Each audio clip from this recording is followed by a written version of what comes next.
Joining us now to talk more about the ongoing situation and the most recent attack in Syria against U.S. forces there, NewsNation senior national security contributor and former U.S. Air Force Assistant Vice Chief of Staff Lieutenant General Richard Newton. Always a pleasure to talk to you. This is pretty concerning, though, what we're seeing in Syria right now, even this latest attack, despite the fact there were no casualties. First of all, your reaction to the latest developments.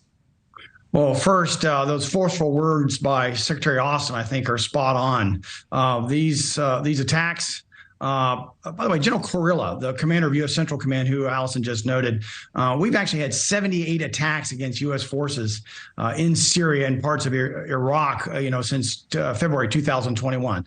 But these latest attacks are significant. These are not necessarily Iranian-directed attacks, but they are Iranian-supported attacks with Syria militia forces. And they pose a danger to American forces there. We, unfortunately, our hearts, and prayers go out to the American contractor killed and are wounded.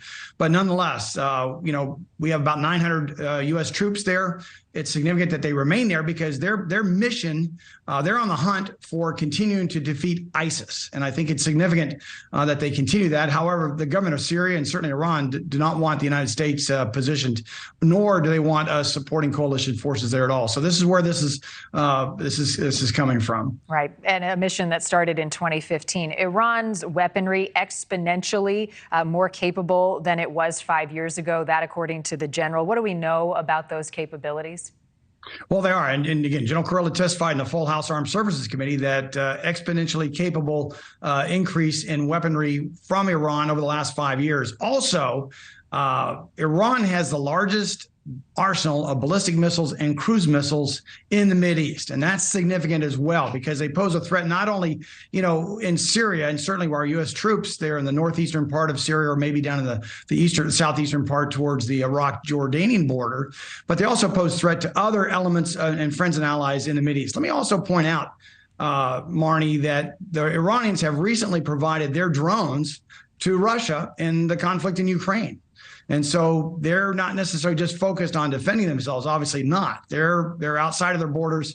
They're trying to really pursue their influence, not only in Syria, but other parts of the Mideast. Right. We knew about supplying those weapons to Russia as they continue to invade Ukraine. The U.S. postured for scalable options. Those are the words from the defense secretary.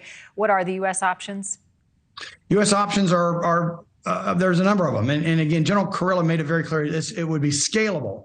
But we've got U.S. air power capabilities in the region. We've got, again, where these American forces are located, we could put more troops on the ground. As I mentioned, there's about 900 U.S. troops there and so forth.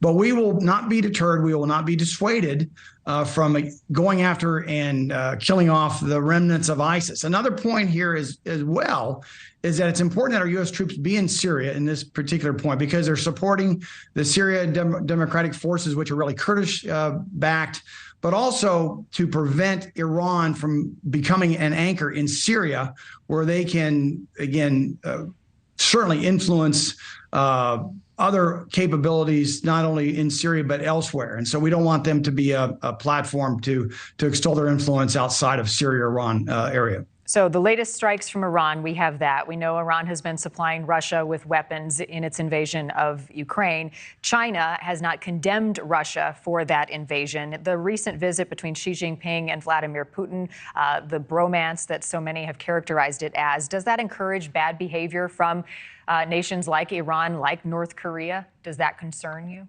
Yeah, absolutely does. It kind of gives them top cover, if you will.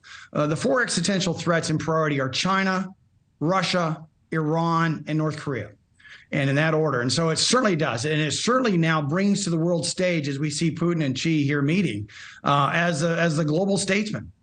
Just a couple of weeks or so ago, China brokered the new diplomatic relations accord between Saudi Arabia and Iran. That would have been unthought of a couple of years or so ago. So absolutely. And then if you extend beyond just the Mideast and maybe the Russia-Ukraine conflict, think about Xi now on this global stage. And depending how Ukraine and Russia turns out, there's Taiwan and potentially an invasion in Taiwan. So all of these are connected.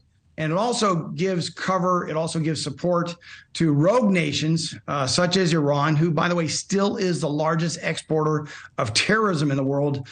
It's a very difficult time for the United States, but also for those who are trying to, keep a lid on these conflicts. Thank you for watching. Go to newsnationnow.com to find NewsNation on your television provider. And don't forget to click the red subscribe button below to get more of NewsNation's fact-driven, unbiased coverage.